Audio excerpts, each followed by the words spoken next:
ಓಂ ಶಾಂತಿ. ಈ ದಿನದ ಮುರಳಿಯ ದಿನಾಂಕವಾಗಿದೆ 25/5/2026. ಪ್ರಾತಃ ಮುರಳಿ ಬಾಪ್ದಾದ ಮಧುಬನ್. ಮಧುರ ಮಕ್ಕಳೇ, ತಮ್ಮೊಂದಿಗೆ ತಾವು ಕೇಳಿಕೊಳ್ಳಿ, ನಾನು ಕರ್ಮೇಂದ್ರಿಯಾಜೀತನಾಗಿದ್ದೇನೆಯೇ? ಯಾವುದೇ ಕರ್ಮೇಂದ್ರಿಯವು ನನಗೆ ಮೋಸ ಮಾಡುತ್ತಿಲ್ಲವೇ? ಪ್ರಶ್ನೆಯಾಗಿದೆ. ಕರ್ಮಾತೀತರಾಗಲು ನೀವು ಮಕ್ಕಳು ತಮ್ಮೊಂದಿಗೆ ತಾವು ಯಾವ ಪ್ರತಿಜ್ಞೆ ಮಾಡಿಕೊಳ್ಳಬೇಕು? ಉತ್ತರ: ತಮ್ಮೊಂದಿಗೆ ಪ್ರತಿಜ್ಞೆ ಮಾಡಿ, ಯಾವುದೇ ಕರ್ಮೇಂದ್ರಿಯವು ಎಂದೂ ಚಲಾಯಮಾನ ಆಗಬಾರದು. ನಾನು ನನ್ನ ಕರ್ಮೇಂದ್ರಿಯಗಳನ್ನು ವಶದಲ್ಲಿಟ್ಟುಕೊಳ್ಳಬೇಕು.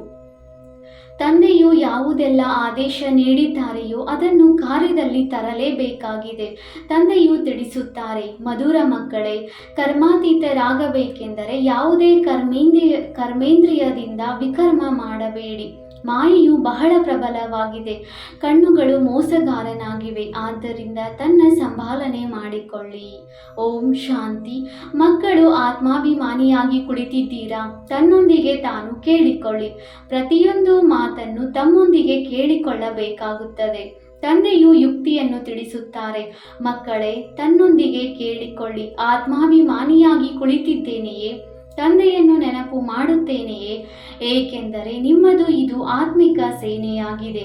ಆ ಸೈನ್ಯದಲ್ಲಂತೂ ಯಾವಾಗಲೂ ಯುವಕರೇ ಹೋಗಿ ಸೇರುತ್ತಾರೆ. ಈ ಸೇನೆಯಲ್ಲಿ 14-15 ವರ್ಷದ ಯುವಕರು ಇದ್ದಾರೆ, 90 ವರ್ಷದ ವೃದ್ಧರು ಇದ್ದಾರೆ ಮತ್ತು ಚಿಕ್ಕ ಮಕ್ಕಳು ಇದ್ದಾರೆ.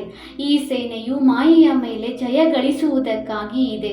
ಪ್ರತಿಯೊಬ್ಬರೂ ಮಾಯೆಯ ಮೇಲೆ ಜಯಗಳಿಸಿ ತಂದೆಯಿಂದ ಬೇಹದ್ದಿನ ಆಸ್ತಿಯನ್ನು ಪಡೆಯಬೇಕಾಗಿದೆ. ಏಕೆಂದರೆ ಮಾಯೆಯು ಬಹಳ ಪ್ರಬಲವಾಗಿದೆ. ಮಕ್ಕಳು ಸಹ ತಿಳಿದುಕೊಂಡಿದ್ದೀರಿ, ಮಾಯೆಯು ಬಹಳ ಪ್ರಬಲವಾಗಿದೆ. ಪ್ರತಿಯೊಂದು ಕರ್ಮೇಂದ್ರಿಯವು ಬಹಳ ಮೋಸ ಮಾಡುತ್ತದೆ. ಎಲ್ಲದಕ್ಕಿಂತ ಮೊದಲು ಹೆಚ್ಚು ಮೋಸ ಮಾಡುವ ಕರ್ಮೇಂದ್ರಿಯ ಯಾವುದು? ಕಣ್ಣುಗಳೇ ಎಲ್ಲದಕ್ಕಿಂತ ಹೆಚ್ಚು ಮೋಸ ಮಾಡುತ್ತವೆ. ತನ್ನ ಸ್ತ್ರೀ ಇದ್ದರೂ ಸಹ ಅನ್ಯ ಯಾರಾದರೂ ಸುಂದರ ಸ್ತ್ರೀಯನ್ನು ನೋಡಿದರೆ ಕೂಡಲೇ ಆಕರ್ಷಣೆಯಾಗುವುದು. ಕಣ್ಣುಗಳು ಬಹಳ ಮೋಸ ಮಾಡುತ್ತವೆ. ಕೈ ಹಾಕೋಣವೆಂದು ಮನಸ್ಸಾಗುತ್ತದೆ. ಮಕ್ಕಳಿಗೆ ತಿಳಿಸಲಾಗುತ್ತದೆ, ಮಕ್ಕಳೇ, ಸದಾ ಬುದ್ಧಿಯಿಂದ ಇದನ್ನು ತಿಳಿದುಕೊಳ್ಳಿ. ನಾವು ಬ್ರಹ್ಮ ಕುಮಾರ ಕುಮಾರಿಯರು, ಸಹೋದರ ಸಹೋದರಿಯರಾಗಿದ್ದೇವೆ. ಇದರಲ್ಲಿ ಮಾಯೆಯು ಬಹಳ ಗುಪ್ತವಾಗಿ ಮೋಸ ಮಾಡುತ್ತದೆ. ಆದ್ದರಿಂದ ಇದನ್ನು ಚಾರ್ಟ್ನಲ್ಲಿ ಬರೆಯಬೇಕು. ಇಂದು ಇಡೀ ದಿನದಲ್ಲಿ ಯಾವ ಯಾವ ಕರ್ಮೇಂದ್ರಿಯವು ನನ್ನನ್ನು ಮೋಸ ಮಾಡಿತು? ಎಲ್ಲದಕ್ಕಿಂತ ದೊಡ್ಡ ಶತ್ರು ಈ ಕಣ್ಣುಗಳಾಗಿವೆ. ಆದ್ದರಿಂದ ಇದನ್ನು ಬರೆಯಬೇಕು. ಇಂಥವರನ್ನು ನೋಡಿದೆನು, ನನ್ನ ದೃಷ್ಟಿಯು ಹೋಯಿತು. ಸೂರ್ಯದಾಸನ ಉದಾಹರಣೆ ಇದೆಯಲ್ಲವೇ? ಅವರು ತನ್ನ ಕಣ್ಣುಗಳನ್ನೇ ತೆಗೆದು ಹಾಕಿದರು. ತನ್ನನ್ನು ಪರಿಶೀಲನೆ ಮಾಡಿಕೊಂಡಾಗ ತಿಳಿಯುತ್ತದೆ, ಕಣ್ಣುಗಳೇ ಹೆಚ್ಚು ಮೋಸ ಮಾಡುತ್ತವೆ.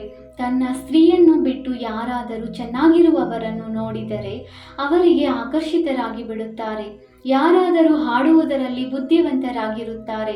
ಒಳ್ಳೆಯ ಶೃಂಗಾರವಿರುತ್ತದೆ ಎಂದರೆ ಕಣ್ಣುಗಳು ಕೂಡಲೇ ಚಂಚಲವಾಗುತ್ತವೆ. ಆದ್ದರಿಂದ ತಂದೆಯು ತಿಳಿಸುತ್ತಾರೆ, ಈ ಕಣ್ಣುಗಳು ಬಹಳ ಮೋಸ ಮಾಡುತ್ತವೆ. ಬಲೆ ಸೇವೆಯನ್ನು ಮಾಡುತ್ತಾರೆ, ಆದರೆ ಕಣ್ಣುಗಳು ಬಹಳ ಮೋಸ ಮಾಡುತ್ತವೆ. ಈ ಶತ್ರುವಿನ ಮೇಲೆ ಬಹಳ ಗಮನವಿರಲಿ. ಇಲ್ಲದಿದ್ದರೆ ತಿಳಿದುಕೊಳ್ಳಿ, ನಮ್ಮ ಪದವಿಯನ್ನು ನಾವು ಭ್ರಷ್ಟ ಮಾಡಿಕೊಳ್ಳುತ್ತೇವೆ. ಬುದ್ಧಿವಂತ ಮಕ್ಕಳು ತಮ್ಮ ಡೈರಿಯಲ್ಲಿ ಬರೆದುಕೊಳ್ಳಿ. ಇಂಥವರನ್ನು ನೋಡಿದೆನು, ನನ್ನ ದೃಷ್ಟಿಯು ಹೋಯಿತು. ಆಗ ಮತ್ತೆ ತನಗೆ ತಾನೇ ಶಿಕ್ಷೆ ಕೊಟ್ಟುಕೊಳ್ಳಿ. ಭಕ್ತಿ ಮಾರ್ಗದಲ್ಲಿಯೂ ಪೂಜೆಯ ಸಮಯದಲ್ಲಿ ಬುದ್ಧಿಯು ಅಲ್ಲಿ ಇಲ್ಲಿ ಹೋಗುತ್ತದೆ ಎಂದರೆ ತಮ್ಮನ್ನು ಜಿಗುಟಿಕೊಳ್ಳುತ್ತಾರೆ. ಆದ್ದರಿಂದ ಯಾವಾಗ ಅಂತಹ ಒಳ್ಳೆಯ ಸ್ತ್ರೀ ಮುಂದೆ ಬರುವರೋ ಅವರಿಂದ ದೂರ ಸರಿಯಬೇಕು. ನಿಂತು ನೋಡಬಾರದು. ಕಣ್ಣುಗಳು ಬಹಳ ಮೋಸ ಮಾಡುತ್ತವೆ. ಆದ್ದರಿಂದಲೇ ಸನ್ಯಾಸಿಗಳು ಕಣ್ಣು ಮುಚ್ಚಿ ಕುಳಿತುಕೊಳ್ಳುತ್ತಾರೆ. ಪುರುಷನನ್ನು ಮುಂದೆ, ಸ್ತ್ರೀಯನ್ನು ಹಿಂದೆ ಕೂರಿಸುತ್ತಾರೆ. ಕೆಲವರು ಇಂಥವರು ಇರುತ್ತಾರೆ, ಅವರು ಸ್ತ್ರೀಯನ್ನು ನೋಡುವುದೇ ಇಲ್ಲ. ನೀವು ಮಕ್ಕಳಂತೂ ಬಹಳ ಪರಿಶ್ರಮ ಪಡಬೇಕಾಗಿದೆ. ವಿಶ್ವದ ರಾಜ್ಯಭಾಗ್ಯವನ್ನು ಪಡೆಯುವುದು ಕಡಿಮೆ ಮಾತಲ್ಲ. ಅವರಂತೂ 10, 12, 20 ಸಾವಿರ ಅಥವಾ 1-2 ಲಕ್ಷ ಕೋಟಿಗಳನ್ನು ಸಂಪಾದಿಸಿ ಹೊರಟು ಹೋಗುತ್ತಾರೆ. ನೀವು ಮಕ್ಕಳಿಗೆ ಅವಿನಾಶಿ ಆಸ್ತಿಯು ಸಿಗುತ್ತದೆ. ಎಲ್ಲವೂ ಪ್ರಾಪ್ತಿಯಾಗಿ ಬಿಡುತ್ತದೆ. ಯಾವುದೇ ಪ್ರಾಪ್ತಿಗಾಗಿ ತಲೆಕೆಡಿಸಿಕೊಳ್ಳಲು ಅಂತಹ ಯಾವುದೇ ಅಪ್ರಾಪ್ತ ವಸ್ತುವಿರುವುದಿಲ್ಲ. ಕಲಿಯುಗದ ಅಂತ್ಯ ಮತ್ತು ಸತ್ಯಯುಗದ ಆದಿಯಲ್ಲಿ ರಾತ್ರಿ ಹಗಲಿನ ಅಂತರವಿದೆ. ಇಲ್ಲಂತೂ ಏನೂ ಇಲ್ಲ. ಈಗ ನಿಮ್ಮದು ಇದು ಪುರುಷೋತ್ತಮ ಸಂಗಮ ಯುಗವಾಗಿದೆ. ಪುರುಷೋತ್ತಮ ಶಬ್ದವನ್ನು ಅವಶ್ಯವಾಗಿ ಬರೆಯಬೇಕಾಗಿದೆ. ಮನುಷ್ಯರಿಂದ ದೇವತೆಗಳನ್ನಾಗಿ ಮಾಡಿದರು ಸದ್ಗುರು. ನೀವೀಗ ಬ್ರಾಹ್ಮಣರಾಗಿದ್ದೀರಿ. ಮನುಷ್ಯರಾದರೆ ಸಂಪೂರ್ಣ ಅಂಧಕಾರದಲ್ಲಿದ್ದಾರೆ. ಅನೇಕರಿದ್ದಾರೆ, ಯಾರು ಸ್ವರ್ಗವನ್ನು ನೋಡುವುದಕ್ಕೆ ಸಾಧ್ಯವಿಲ್ಲ. ತಂದೆಯು ತಿಳಿಸುತ್ತಾರೆ, ಮಕ್ಕಳೇ, ನಿಮ್ಮ ಧರ್ಮವು ಬಹಳ ಸುಖ ಕೊಡುವಂಥದ್ದಾಗಿದೆ. ಮನುಷ್ಯರಿಗೆ ಏನೂ ತಿಳಿದಿಲ್ಲ. ಸ್ವರ್ಗವೆಂದರೇನು ಎಂಬುದನ್ನು ಭಾರತವಾಸಿಗಳೇ ಮರೆತು ಹೋಗಿದ್ದಾರೆ. ಕ್ರಿಶ್ಚಿಯನ್ನರು ಸಹ ಹೆವನ್ ಇತ್ತು ಎಂಬುದನ್ನು ಹೇಳುತ್ತಾರೆ. ಈ ಲಕ್ಷ್ಮೀ ನಾರಾಯಣರನ್ನು ಭಗವಾನ್ ಭಗವತಿ ಎಂದು ಹೇಳುತ್ತಾರಲ್ಲವೇ? ಅಂದ ಮೇಲೆ ಅವಶ್ಯವಾಗಿ ಭಗವಂತನೇ ಈ ರೀತಿ ಮಾಡುತ್ತಾರೆ. ಆದ್ದರಿಂದ ತಂದೆಯು ತಿಳಿಸುತ್ತಾರೆ, ಮಕ್ಕಳು ಬಹಳ ಪರಿಶ್ರಮ ಪಡಬೇಕಾಗಿದೆ. ನಿತ್ಯವೂ ತಮ್ಮ ಲೆಕ್ಕ ಪತ್ರವನ್ನು ನೋಡಿಕೊಳ್ಳಿ. ಯಾವ ಕರ್ಮೇಂದ್ರಿಯವು ನನಗೆ ಮೋಸ ಮಾಡಿತು? ಬಾಯಿ ಸಹ ಬಹಳ ಮೋಸ ಮಾಡುತ್ತದೆ. ಮೊದಲು ಕಚೇರಿ ಇರುತ್ತಿತ್ತು. ಎಲ್ಲರೂ ತಮ್ಮ ತಪ್ಪುಗಳನ್ನು ತಿಳಿಸುತ್ತಿದ್ದರು. ನಾನು ಇಂದು ಇಂತಹ ಪದಾರ್ಥವನ್ನು ಬಚ್ಚಿಟ್ಟುಕೊಂಡು ತಿಂದೆನು ಎಂದು. ಒಳ್ಳೊಳ್ಳೆಯ ದೊಡ್ಡ ಮನೆಯ ಮಕ್ಕಳು ತಿಳಿಸಿಬಿಡುತ್ತಾರೆ. ಮಾಯೆಯು ಹೀಗೆ ಯುದ್ಧ ಮಾಡುತ್ತದೆ. ಬಚ್ಚಿಟ್ಟುಕೊಂಡು ತಿನ್ನುವುದು ಸಹ ಕಳ್ಳತನವಾಗಿದೆ. ಅದರಲ್ಲಿಯೂ ಶಿವ ತಂದೆಯ ಯಜ್ಞದಿಂದ ಕಳ್ಳತನ ಮಾಡುವುದಂತೂ ಬಹಳ ಕೆಟ್ಟದ್ದಾಗಿದೆ. ಅಡಿಕೆ ಕದ್ದರೂ ಕಳ್ಳ, ಆನೆ ಕದ್ದರೂ ಕಳ್ಳ. ಮಾಯೆಯು ಒಮ್ಮೆಲೆ ಮೂಗು ಹಿಡಿಯುತ್ತದೆ. ಈ ಹವ್ಯಾಸವು ಬಹಳ ಕೆಟ್ಟದ್ದಾಗಿದೆ. ಕೆಟ್ಟ ಹವ್ಯಾಸವಿದ್ದರೆ ನಾವು ಏನಾಗಬಹುದು? ಸ್ವರ್ಗದಲ್ಲಿ ಹೋಗುವುದೇನು ದೊಡ್ಡ ಮಾತಲ್ಲ. ಆದರೆ ಅದರಲ್ಲಿ ಪದವಿಗಳು ಇವೆಯಲ್ಲವೇ? ರಾಜರಲ್ಲಿ ಪ್ರಜೆಗಳಲ್ಲಿ ಎಷ್ಟೊಂದು ಅಂತರವಿದೆ ಅಂದಾಗ ಕರ್ಮೇಂದ್ರಿಯಗಳು ಬಹಳ ಮೋಸಗಾರನಾಗಿವೆ. ಅವುಗಳ ಸಂಭಾಲನೆಯನ್ನು ಮಾಡಬೇಕು. ಶ್ರೇಷ್ಠ ಪದವಿಯನ್ನು ಪಡೆಯಬೇಕೆಂದರೆ ತಂದೆಯ ಆದೇಶದಂತೆ ಪೂರ್ಣ ನಡೆಯಬೇಕಾಗಿದೆ. ತಂದೆಯು ಆದೇಶ ನೀಡುತ್ತಾರೆ. ಮತ್ತೆ ಮಧ್ಯದಲ್ಲಿ ಮಾಯೆಯು ಬಂದು ವಿಘ್ನ ಹಾಕುತ್ತದೆ. ತಂದೆಯು ತಿಳಿಸುತ್ತಾರೆ, ಮಕ್ಕಳೇ, ಮರೆಯಬೇಡಿ. ಇಲ್ಲವಾದರೆ ಅಂತಿಮದಲ್ಲಿ ಬಹಳ ಪಶ್ಚಾತ್ತಾಪ ಪಡುವಿರಿ. ಅನುತ್ತೀರ್ಣರಾಗುವ ಸಾಕ್ಷಾತ್ಕಾರವೂ ಆಗುವುದು. ನೀವೀಗ ಹೇಳುತ್ತೀರಿ, ನಾವು ನರನಿಂದ ನಾರಾಯಣನಾಗುತ್ತೇವೆ ಎಂದು. ಆದರೆ ತಮ್ಮೊಂದಿಗೆ ಕೇಳಿಕೊಳ್ಳಿ, ತಮ್ಮ ಲೆಕ್ಕವನ್ನು ತೆಗೆಯಿರಿ. ಅನೇಕ ಮಂದಿ ಬಹಳ ಕಷ್ಟವೆಂದು ತಿಳಿದು ಕಾರ್ಯದಲ್ಲಿ ತರುತ್ತಾರೆ. ಆದರೆ ತಂದೆಯು ತಿಳಿಸುತ್ತಾರೆ, ಮಕ್ಕಳೇ, ಇದರಿಂದಲೇ ತಮ್ಮ ಉನ್ನತಿಯಾಗುವುದು. ಇಡೀ ದಿನದ ಲೆಕ್ಕವನ್ನು ತೆಗೆಯಬೇಕು. ಈ ಕಣ್ಣುಗಳು ಬಹಳ ಮೋಸ ಮಾಡುತ್ತದೆ. ಯಾರನ್ನಾದರೂ ನೋಡಿದರೆ ಇವರಂತೂ ಬಹಳ ಚೆನ್ನಾಗಿದ್ದಾರೆ ಎಂದು ಸಂಕಲ್ಪ ಬರುತ್ತದೆ. ಮತ್ತೆ ಮಾತನಾಡುತ್ತಾರೆ. ಅವರಿಗೆ ಏನಾದರೂ ಉಡುಗೊರೆ ಕೊಡುವುದೇ, ಇದನ್ನು ತಿನ್ನಿಸುವುದೇ ಎಂದು ಮನಸ್ಸಾಗುತ್ತದೆ. ಅದೇ ಚಿಂತನೆ ನಡೆಯುತ್ತಿರುತ್ತದೆ. ಮಕ್ಕಳು ತಿಳಿದುಕೊಳ್ಳುತ್ತೀರಿ, ಇದರಲ್ಲಿ ಬಹಳ ಪರಿಶ್ರಮವಿದೆ. ಕರ್ಮೇಂದ್ರಿಯಗಳು ಬಹಳ ಮೋಸ ಮಾಡುತ್ತವೆ. ರಾವಣ ರಾಜ್ಯವಲ್ಲವೇ? ಸತ್ಯಯುಗದಲ್ಲಿ ಯಾವುದೂ ಚಿಂತೆಯ ಮಾತಿರುವುದಿಲ್ಲ. ಏಕೆಂದರೆ ರಾವಣ ರಾಜ್ಯವೇ ಇರುವುದಿಲ್ಲ, ಚಿಂತೆಯ ಮಾತೇ ಇರುವುದಿಲ್ಲ. ಒಂದು ವೇಳೆ ಅಲ್ಲಿಯೂ ಚಿಂತೆ ಇದ್ದರೆ ಮತ್ತೆ ಸ್ವರ್ಗ ಮತ್ತು ನರಕದಲ್ಲಿ ಅಂಥವರಾದರೂ ಏನು ಉಳಿಯಿತು?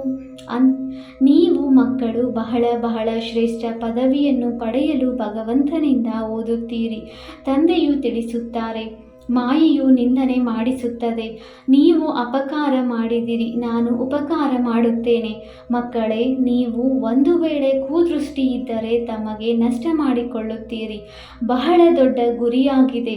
ಆದ್ದರಿಂದ ತಂದೆಯು ತಿಳಿಸುತ್ತಾರೆ, ತಮ್ಮ ಲೆಕ್ಕಪತ್ರವನ್ನು ನೋಡಿಕೊಳ್ಳಿ. ಯಾವುದೇ ವಿಕರ್ಮವನ್ನಂತೂ ಮಾಡಲಿಲ್ಲವೇ? ಯಾರಿಗೂ ಮೋಸ ಮಾಡಲಿಲ್ಲವೇ? ಈಗ ವಿಕರ್ಮಾಜೀತರು ಆಗಬೇಕಾಗಿದೆ. ವಿಕರ್ಮಾಜೀತ ಸಂವತ್ಸರದ ಬಗ್ಗೆ ನೀವು ಮಕ್ಕಳ ವಿನಃ ಯಾರಿಗೂ ತಿಳಿದಿಲ್ಲ.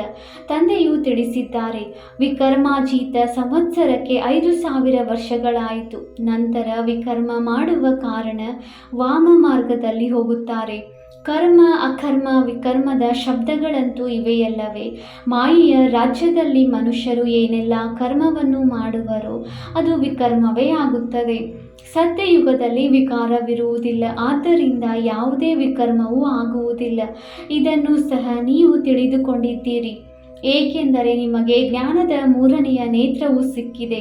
ನೀವು ತ್ರಿನೇತ್ರಿಯಾಗಿದ್ದೀರಿ ಅಂದಾಗ ತ್ರಿನೇತ್ರಿ ತ್ರಿಕಾಲದರ್ಶಿಗಳನ್ನಾಗಿ ಮಾಡುವವರು ತಂದೆಯಾಗಿದ್ದಾರೆ. ನೀವು ಆಸ್ತಿಕರಾಗಿದ್ದೀರಿ, ಆದ್ದರಿಂದ ತ್ರಿಕಾಲದರ್ಶಿಗಳಾಗಿದ್ದೀರಿ. ಇಡೀ ಡ್ರಾಮಾದ ರಹಸ್ಯವು ಬುದ್ಧಿಯಲ್ಲಿದೆ. ಮೂಲವತನ, ಸೂಕ್ಷ್ಮವತನ, ಸ್ಥೂಲವತನ 84 ಜನ್ಮಗಳ ಚಕ್ರ. ನಂತರ ಅನ್ಯ ಧರ್ಮಗಳು ವೃದ್ಧಿ ಹೊಂದುತ್ತವೆ.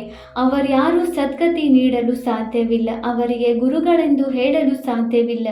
ಸರ್ವರ ಸದ್ಗತಿ ಮಾಡುವವರು ಒಬ್ಬರೇ ತಂದೆಯಾಗಿದ್ದಾರೆ. ಈಗ ಎಲ್ಲರ ಸದ್ಗತಿಯಾಗಲಿದೆ. ಅವರು ಧರ್ಮ ಸ್ಥಾಪಕರೆಂದು ಕರೆಸಿಕೊಳ್ಳುವರೇ ಹೊರತು ಗುರುಗಳೆಂದಲ್ಲ. ಧರ್ಮ ಸ್ಥಾಪಕರು ಧರ್ಮ ಸ್ಥಾಪನೆ ಮಾಡಲು ನಿಮಿತ್ತರಾಗಿದ್ದಾರೆ, ಆದರೆ ಸದ್ಗತಿ ಮಾಡುವುದಿಲ್ಲ. ಅವರನ್ನು ನೆನಪು ಮಾಡುವುದರಿಂದ ಯಾರದೇ ಸದ್ಗತಿಯಾಗುವುದಿಲ್ಲ. ವಿಕರ್ಮಗಳು ವಿನಾಶವಾಗುವುದಿಲ್ಲ.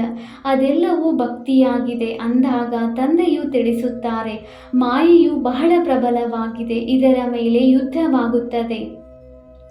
ನೀವು ಶಿವಶಕ್ತಿ ಪಾಂಡವ ಸೇನೆಯಾಗಿದ್ದೀರಿ. ನೀವೆಲ್ಲರೂ ಮಾರ್ಗದರ್ಶಕರಾಗಿದ್ದೀರಿ. ಶಾಂತಿಧಾಮ, ಸುಖಧಾಮದ ಮಾರ್ಗವನ್ನು ತಿಳಿಸುತ್ತೀರಿ. ತಂದೆಯನ್ನು ನೆನಪು ಮಾಡಿದರೆ ವಿಕರ್ಮ ವಿನಾಶವಾಗುತ್ತದೆ ಎಂದು ಹೇಳುತ್ತೀರಿ.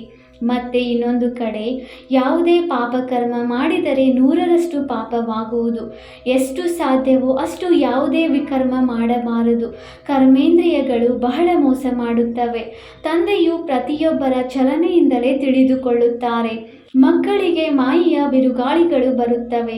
ಸ್ತ್ರೀ ಪುರುಷರೆಂದು ತಿಳಿದುಕೊಂಡಾಗಲೇ ಬಿರುಗಾಳಿಯು ಬರುತ್ತದೆ ಎಂದ ಮೇಲೆ ಈ ಕಣ್ಣುಗಳ ಮೇಲೆ ಎಷ್ಟೊಂದು ಅಧಿಕಾರವಿರಬೇಕು. ನಾವಂತೂ ಶಿವ ತಂದೆಯ ಮಕ್ಕಳಾಗಿದ್ದೇವೆ.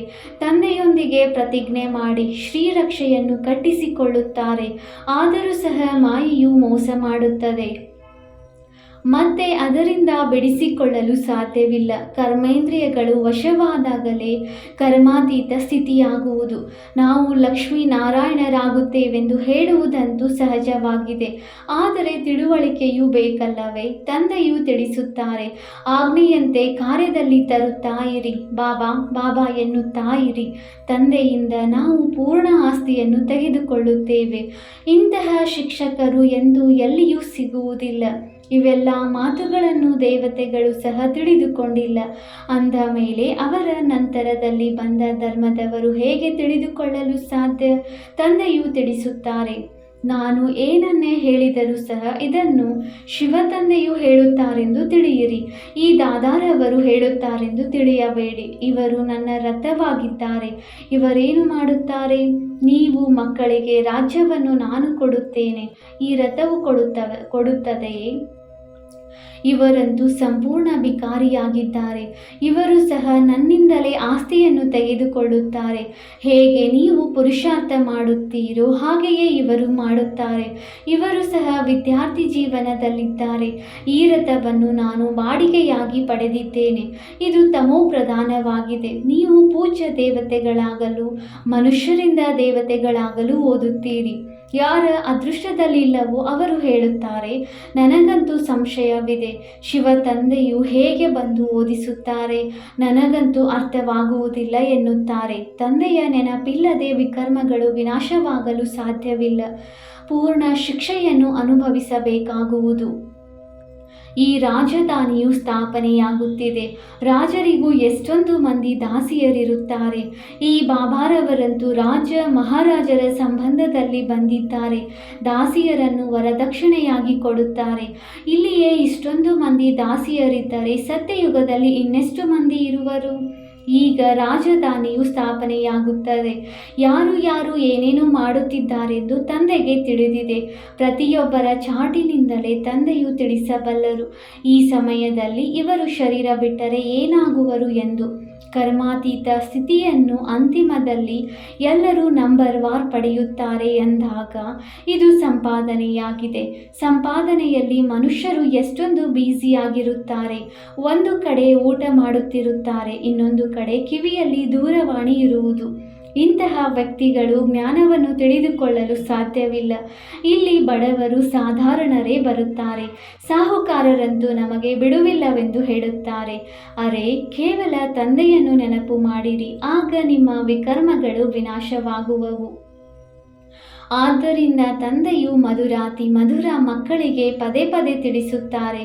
ಪ್ರತಿಯೊಬ್ಬರಿಗೂ ಈ ಸಂದೇಶ ಕೊಡಬೇಕಾಗಿದೆ. ಏಕೆಂದರೆ ಕೊನೆಯಲ್ಲಿ ನಮಗೆ ಶಿವ ತಂದೆಯು ಬಂದಿದ್ದಾರೆಂದು ಏನು ಗೊತ್ತು ಎಂದು ಯಾರೂ ಹೇಳಬಾರದು. ಇಡೀ ದಿನ ಬಾಬಾ ಬಾಬಾ ಎನ್ನುತ್ತಾ ಇರಿ. ಕೆಲವು ಮಕ್ಕಳು ಬಹಳ ನೆನಪು ಮಾಡುತ್ತಾರೆ. ಶಿವ ತಂದೆ ಎಂದು ಹೇಳುತ್ತಿದ್ದಂತೆಯೇ ಕೆಲವು ಮಕ್ಕಳಿಗೆ ಪ್ರೇಮದ ಕಣ್ಣೀರು ಬಂದು ಬಿಡುತ್ತದೆ. ಯಾವಾಗ ಹೋಗಿ ಮಿಲನ ಮಾಡುತ್ತೇವೆ ಎಂದು ನೋಡಿಯೇ ಇಲ್ಲ. ಆದರೂ ಸಹ ಚಡಪಡಿಸುತ್ತಾ ಇರುತ್ತಾರೆ ಮತ್ತು ನೋಡಿರುವವರು ತಂದೆಯನ್ನು ಒಪ್ಪುವುದಿಲ್ಲ. ಬಂಧನದಲ್ಲಿ ಇರುವವರು ದೂರ ಕುಳಿತುಕೊಂಡೇ ಕಣ್ಣೀರು ಸುರಿಸುತ್ತಿರುತ್ತಾರೆ. ಆಶ್ಚರ್ಯವಲ್ಲವೇ? ಅನೇಕರಿಗೆ ಬ್ರಹ್ಮರವರ ಸಾಕ್ಷಾತ್ಕಾರವೂ ಆಗುತ್ತದೆ. ಮುಂದೆ ಹೋದಂತೆ ಅನೇಕರಿಗೆ ಸಾಕ್ಷಾತ್ಕಾರವಾಗುವುದು. ಮನುಷ್ಯರಿಗೆ ಸಾಯುವ ಸಮಯದಲ್ಲಿ ಎಲ್ಲರೂ ಬಂದು ಹೇಳುತ್ತಾರೆ, ಭಗವಂತನನ್ನು ನೆನಪು ಮಾಡಿ. ನೀವು ಸಹ ಶಿವ ತಂದೆಯನ್ನು ನೆನಪು ಮಾಡಿ. ತಂದೆಯು ತಿಳಿಸುತ್ತಾರೆ, ಮಕ್ಕಳೇ, ಪುರುಷಾರ್ಥದಲ್ಲಿ ಮೇಕಪ್ ಮಾಡುತ್ತಾ ಇರಿ. ಸಮಯ ಸಿಕ್ಕಿದರೆ ಸಾಕು, ಪುರುಷಾರ್ಥ ಮಾಡಿ. ಎಷ್ಟು ದೊಡ್ಡ ಸಂಪಾದನೆ ಇದೆ. ಕೆಲವರಂತೂ ಎಷ್ಟಾದರೂ ತಿಳಿಸಲಿ, ಅವರ ಬುದ್ಧಿಯಲ್ಲಿಯೇ ಕುಳಿತುಕೊಳ್ಳುವುದಿಲ್ಲ. ಈ ರೀತಿ ಆಗಬಾರದು. ತಮ್ಮ ಕಲ್ಯಾಣ ಮಾಡಿಕೊಳ್ಳಿ. ತಂದೆಯ ಶ್ರೀಮತದಂತೆ ನಡೆಯಿರಿ. ನಿಮ್ಮನ್ನು ತಂದೆಯು ಪುರುಷರಲ್ಲಿ ಉತ್ತಮರನ್ನಾಗಿ ಮಾಡುತ್ತಾರೆ. ಇದು ಗುರಿ ಧ್ಯೇಯವಾಗಿದೆ. ತಂದೆಯು ಸರ್ವಿಸ್ಗಾಗಿ ಎಷ್ಟೊಂದು ಯುಕ್ತಿಗಳನ್ನು ತಿಳಿಸುತ್ತಾ ಇರುತ್ತಾರೆ. ಎಲ್ಲರಿಗೂ ಸಂದೇಶ ಕೊಡಬೇಕಾಗಿದೆ. ಅವರಿಗೆ ಇದು ಅರ್ಥವಾಗಲಿ. ಅವಶ್ಯವಾಗಿ ಇವರು ಸತ್ಯವನ್ನು ಹೇಳುತ್ತಾರೆ. ಈ ಯುದ್ಧದಿಂದಲೇ ಭಾರತ ಹಾಗೂ ಇಡೀ ವಿಶ್ವದಲ್ಲಿ ಸುಖ ಶಾಂತಿಯು ನೆಲೆಸುತ್ತದೆ. ಎಲ್ಲ ಭಾಷೆಗಳಲ್ಲಿ ಈ ರೀತಿ ಭಿತ್ತಿಪತ್ರಗಳನ್ನು ಮುದ್ರಿಸಬೇಕಾಗಿದೆ. ಭಾರತವು ಎಷ್ಟು ದೊಡ್ಡದಾಗಿದೆ, ಪ್ರತಿಯೊಬ್ಬರಿಗೂ ಅರ್ಥವಾಗಬೇಕು. ನಮಗೆ ತಿಳಿದಿರಲೇ ಇಲ್ಲವೆಂದು ಯಾರೂ ಹೇಳುವಂತಾಗಬಾರದು. ನೀವು ಹೇಳಬಹುದು, ವಿಮಾನದಿಂದ ಭಿತ್ತಿಪತ್ರಗಳನ್ನು ಹಾಕಿದೆವು, ಪತ್ರಿಕೆಗಳಲ್ಲಿ ಹಾಕಿಸಿದೆವು, ಆದರೂ ನೀವು ಜಾಗೃತವಾಗಲಿಲ್ಲ. ಇದನ್ನು ತೋರಿಸಲಾಗಿದೆ. ಒಳ್ಳೆಯದು. ಮಧುರಾತಿ ಮಧುರ ಅಗಲಿ ಹೋಗಿ ಮರಳಿ ಸಿಕ್ಕಿರುವ ಮಕ್ಕಳ ಪ್ರತಿ ಮಾತಾಪಿತ ಬಾಪ್ದಾದಾರವರ ನೆನಪು, ಪ್ರೀತಿ ಹಾಗೂ ಸುಪ್ರಭಾತ. ಆತ್ಮಿಕ ಮಕ್ಕಳಿಗೆ ಆತ್ಮಿಕ ತಂದೆಯ ನಮಸ್ತೆ. ನಾವು ಆತ್ಮಿಕ ಮಕ್ಕಳಿಂದ ಆತ್ಮಿಕ ತಂದೆಗೆ ನೆನಪು, ಪ್ರೀತಿ ಹಾಗೂ ನಮಸ್ತೆ ನಮಸ್ತೆ ನಮಸ್ತೆ. ಧಾರಣೆಗಾಗಿ ಮುಖ್ಯ ಸಾರ. ಪಾಯಿಂಟ್ ನಂಬರ್ 1, ಸ್ವಯಂನಲ್ಲಿ ಏನೆಲ್ಲ ಕೆಟ್ಟ ಹವ್ಯಾಸಗಳಿವೆಯೋ ಅದರ ಪರಿಶೀಲನೆ ಮಾಡಿ ಅವನ್ನು ತೆಗೆಯಲು ಪರಿಶ್ರಮ ಪಡಬೇಕಾಗಿದೆ. ತಮ್ಮ ಸತ್ಯವಾದ ಲೆಕ್ಕಪತ್ರವನ್ನು ಇಡಬೇಕಾಗಿದೆ. ತಂದೆಯ ಆದೇಶದಂತೆ ನಡೆಯಬೇಕಾಗಿದೆ. ಪಾಯಿಂಟ್ ನಂಬರ್ 2, ತಂದೆಯ ಹೆಸರು ಕೆಡುವಂತಹ ಯಾವುದೇ ಕರ್ಮ ಮಾಡಬಾರದು. ತನ್ನ ಉನ್ನತಿಯ ಚಿಂತನೆ ಮಾಡಬೇಕಾಗಿದೆ. ಸ್ವಲ್ಪವೂ ಕುದೃಷ್ಟಿ ಇರಬಾರದು. ವರದಾನ: ಸ್ಥೂಲ ಅಥವಾ ಸೂಕ್ಷ್ಮದಲ್ಲಿ ಪ್ರತಿಯೊಂದು ಆದೇಶವನ್ನು ಪಾಲನೆ ಮಾಡುವಂತಹ ಸಂಪೂರ್ಣ ಆದೇಶ ಪಾಲಕ ಭವ. ಅಂತಹ ಮಕ್ಕಳಲ್ಲಿಯೇ ಸ್ಥೂಲ ಆದೇಶವನ್ನು ಪಾಲನೆ ಮಾಡುವ ಶಕ್ತಿಯು ಬರಲು ಸಾಧ್ಯ. ಯಾರು ಸೂಕ್ಷ್ಮ ಆದೇಶವನ್ನು ಪಾಲನೆ ಮಾಡುತ್ತಾರೆ, ಸೂಕ್ಷ್ಮ ಹಾಗೂ ಮುಖ್ಯವಾದ ಆದೇಶವಿದೆ. ನಿರಂತರ ನೆನಪಿನಲ್ಲಿರಿ ಅಥವಾ ಮನ ವಚನ ಕರ್ಮದಿಂದ ಪವಿತ್ರವಾಗಿರಿ. ಸಂಕಲ್ಪದಲ್ಲಿಯೂ ಅಪವಿತ್ರತೆ ಅಥವಾ ಅಶುದ್ಧತೆ ಇರಬಾರದು. ಒಂದು ವೇಳೆ ಸಂಕಲ್ಪದಲ್ಲಿ ಏನಾದರೂ ಹಳೆಯ ಅಶುದ್ಧ ಸಂಸ್ಕಾರಗಳು ಟಚ್ ಮಾಡುತ್ತದೆ ಎಂದರೆ ಸಂಪೂರ್ಣ ವೈಷ್ಣವ ಅಥವಾ ಸಂಪೂರ್ಣ ಪವಿತ್ರರೆಂದು ಹೇಳುವುದಿಲ್ಲ. ಆದ್ದರಿಂದ ಯಾವುದೊಂದು ಸಂಕಲ್ಪವೂ ಸಹ ಆದೇಶವಿಲ್ಲದೆ ನಡೆಯುವಂತಿಲ್ಲ. ಹೀಗಿದ್ದಾಗ ಸಂಪೂರ್ಣ ಆದೇಶ ಪಾಲಕನೆಂದು ಹೇಳಲಾಗುವುದು. ಸ್ಲೋಗನ್: ತಂದೆಯನ್ನು ಅರಿತುಕೊಂಡು ಹೃದಯದಿಂದ ಬಾಬಾ ಎಂದು ಹೇಳುವುದು ಅತಿ ಶ್ರೇಷ್ಠವಾದ ವಿಶೇಷತೆಯಾಗಿದೆ. ಅವ್ಯಕ್ತ ಸೂಚನೆ: ಸದಾ ಅಚಲ ಅಡೋಲ ಏಕರಸ ಸ್ಥಿತಿಯ ಅನುಭವ ಮಾಡಿ. ಸಮಯ ಪ್ರಮಾಣ: ಈಗ ಸದಾ ಅಚಲ ಅಡೋಲ ಸರ್ವ ಖಜಾನೆಗಳಿಂದ ಸಂಪನ್ನರಾಗಿ.